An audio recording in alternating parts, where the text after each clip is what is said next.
Hello, everyone, and welcome to the 2014 Axalta We Pay Winners 400 at Pocono Raceway Race Review, where we recap what went on before the race, during the race, and after the race, looking ahead to the next race. So, what are my overall thoughts on this race?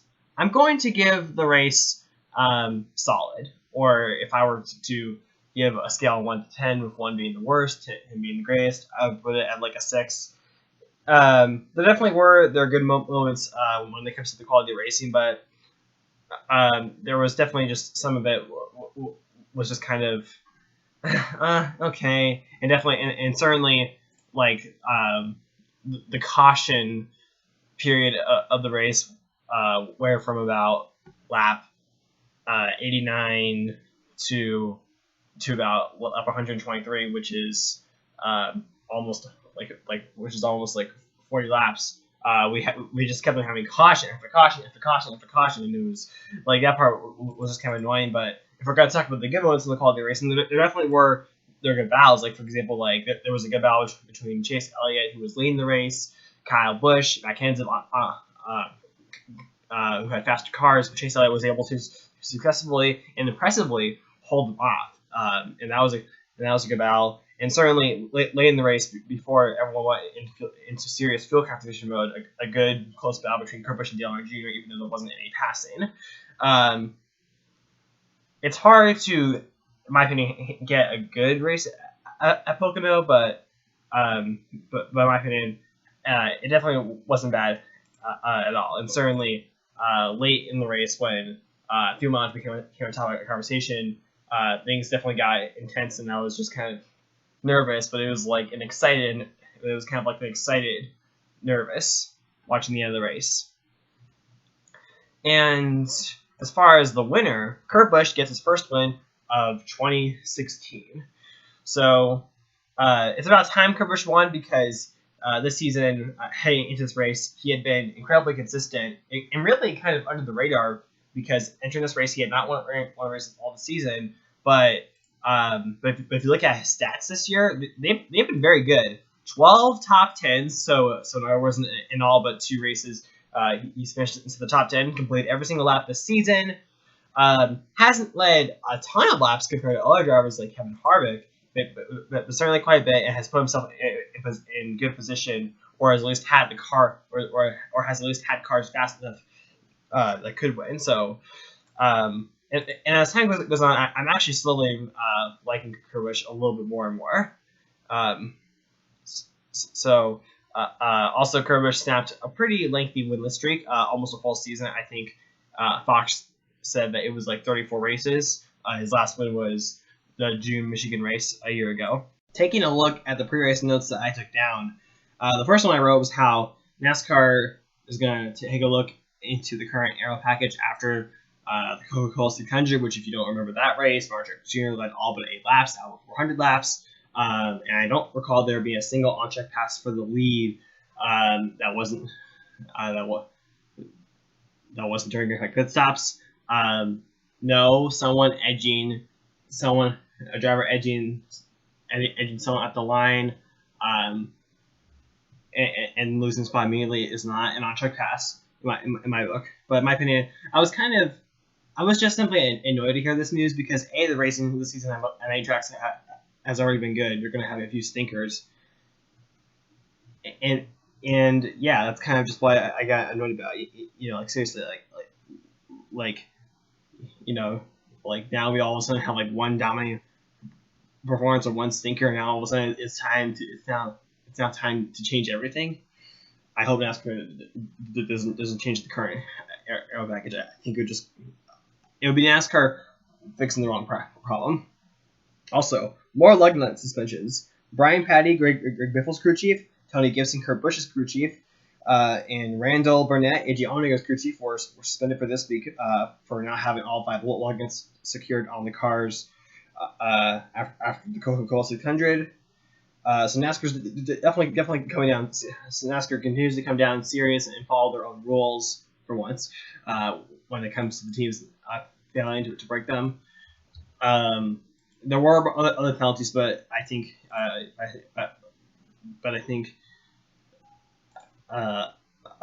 you should look into them yourself because they are kind of complicated to explain. But anyway, now moving on to the race weekend. Carl Edwards was fast in the opening practice,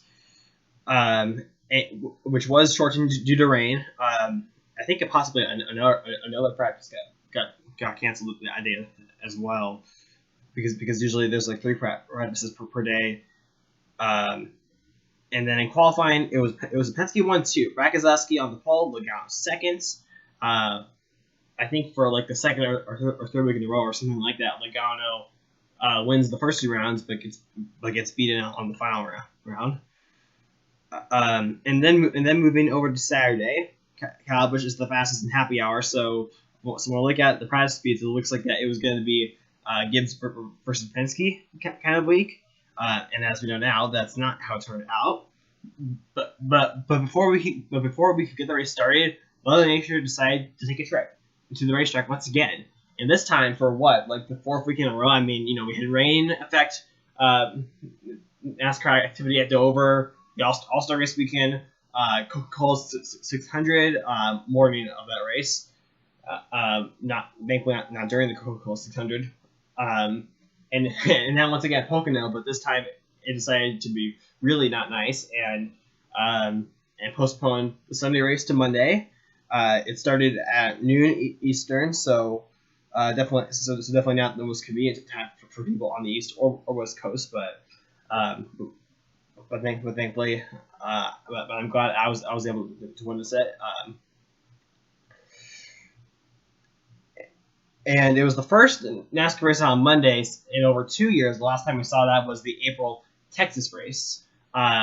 Before that, any postponed event was a Saturday night race that got postponed to Sunday. Last time that happened was last year's Fall Charlotte race. And the competition caution was scheduled to lap 15. Throughout the race, we saw many different strategies going on by many different competitors. Especially early on in the race, when we had the lap 15 competition caution, some stayed out, a few stayed in, and that's really what started these varying strategies. I think it hurt some, but helped others. A good example of someone who I think got hurt by the different strategies was Jimmy Johnson late in the race. He restarted. He restarted in the back half of the top 10, where because the drivers in front of him stayed out, like Casey Mears, for example. Johnson tries to get underneath Casey Mears and enter turn 1 after the restart. He gets his left side tires below the yellow line where he gets loose, spins, tries his best to save the car. It hurts him. But there were some drivers that I think did benefit from the strategy. One of them, in my opinion, was I see one. Trevor Bayne.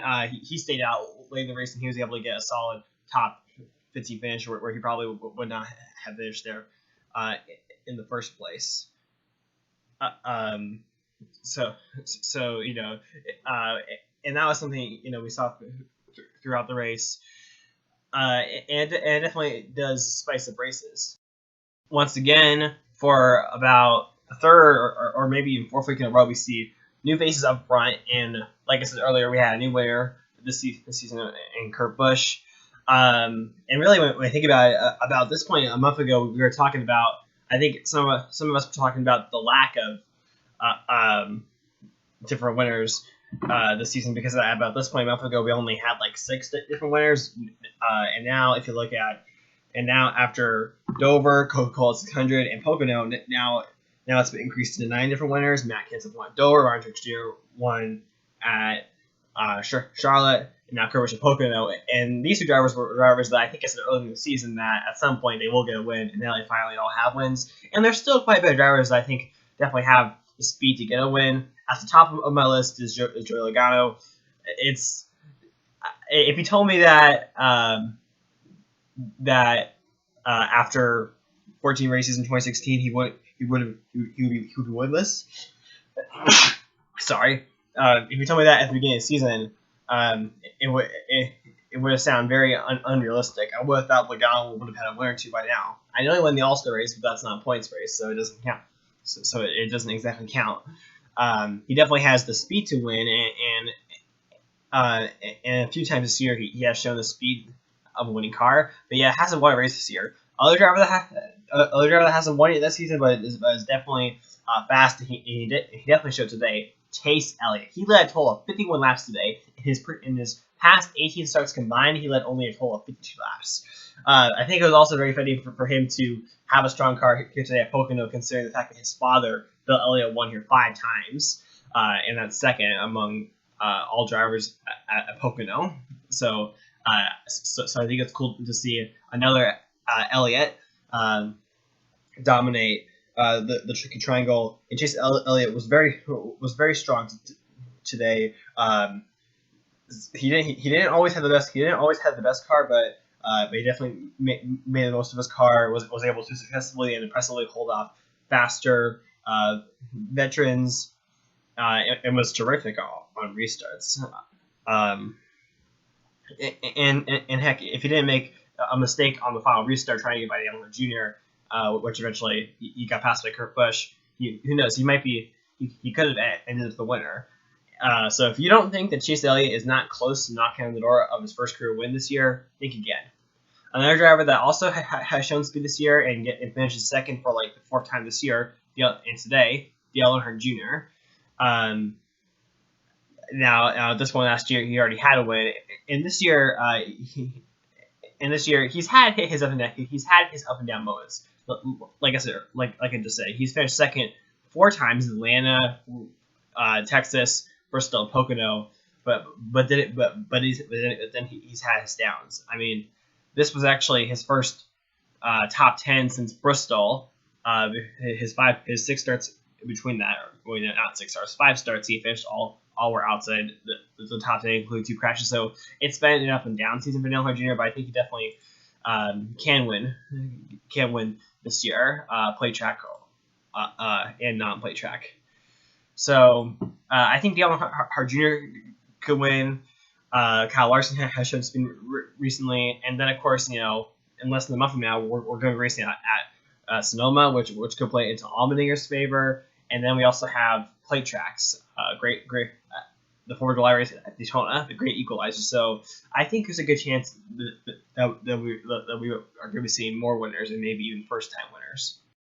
So most of the season, there's been a lot of talk about Joe Gibbs Racing and Toyota. Why? Well, if you haven't really been paying attention, they've dominated most of 2016. The manufacturer Toyota has the most wins so far this season. I think it's pretty remarkable to see how far the Toyota has come, considering that I think at this point last year, Toyota did not have a single driver in the top 10 or points, I believe. And now when they have really turned the tide around. Joe Gibbs Racing has been the team to beat most of the time. All 4 drivers have won races, so they're all in the chase. But I feel like starting this week, I think we could be seeing the first, basically, the first of what could be many weeks of our team starting to take turns as being the dominating team, because Joe Gibbs Racing and Toyota were not as strong. Yes, Matt Kenseth led 31 laps and definitely had one of the strongest cars, but Matt Kenseth started fading. Carl Edwards, I know he finished 8th, but he was just mostly someone that really wasn't talked about. Kyle Busch got shuffled back, went into the wall, finished 31st. Denny Hamlin was kind of once again a non-factor, even though he did finish 14th. The highest finishing Toyota was Matt Kenseth, but he finished 7th, so not exactly not really the Joe Gibbs / Toyota day that we've been seeing. Martin Truex Jr. Last week, it seemed like last week at Charlotte, everything went so perfect for him in the 78 team, and this week, many wrong things happened. On pit road, him and Matt Tabano make contact, then they came off the road leading the race, but then he has a flat tire.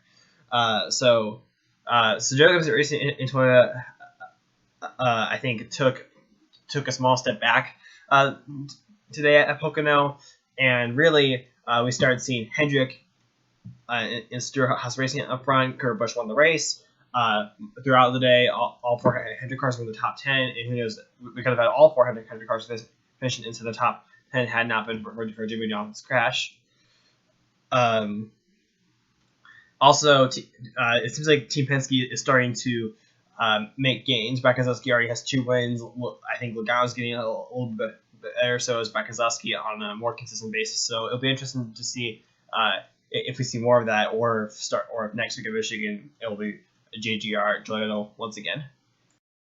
So now, as we approach the end of this race review, let's wrap up Pocono and head on to Michigan. So Pocono, like I said earlier, is a pretty solid race. I think regardless of the air package, the racing at Pocono is pretty much going to remain unchanged, and that's fine. I know I'm likely in the minority when I say this, but I do not mind the racing at Pocono. I'll actually even go as far as saying I like the racing at Pocono, and I do appreciate Pocono's uniqueness, especially in an era in NASCAR where so many tracks are cookie cutters. So like, I guess it's all a race, and now let's head on to Michigan. And Michigan, I gotta say, this upcoming Sunday is going to be the most anticipated Michigan race in likely many years. Why do I say that? Well, it was announced 2 weeks ago that NASCAR is going to be using, you can call it an even lower downforce package for the first Michigan race in Kentucky in July. So about a month from now. And this even lower downforce package, it's pretty much similar or identical to the one that was used for the All-Star race. And depending on how well this goes, the changes that will be used for this Michigan race upcoming in Kentucky could be part of the 2017 rules package.